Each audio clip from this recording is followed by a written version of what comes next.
Sepak terjang Pandawa Kostrad di Papua hadapi serangan OPM, kepung 8 penjuru angin.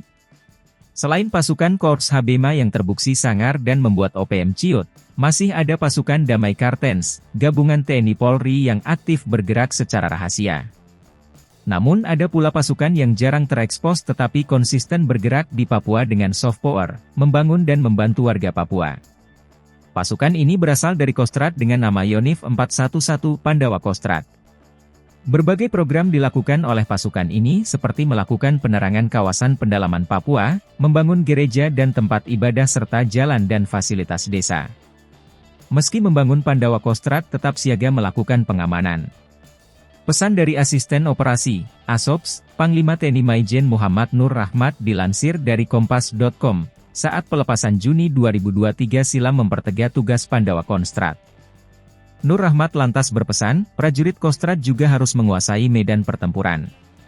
Bertempur itu adalah siasat, prajurit Cakra itu harus paham betul apa tugas pokoknya serta harus menguasai medan pertempuran dan 8 penjuru angin. Meski dalam pelaksanaan tugas Pandawa Kostrad ada yang gugur karena mendapatkan serangan gelap dari pasukan OPM. Namun tak menyurutkan langkah Pandawa Kostrad untuk terus berbuah kebaikan.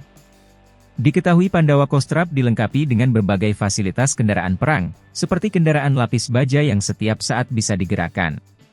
Para prajurit Pandawa Kostrad juga dibekali kemampuan tempur, taktik, siasat dan kemampuan bertahan dalam perang gerilya serta menggunakan peralatan canggih, hingga pertarungan tangan kosong.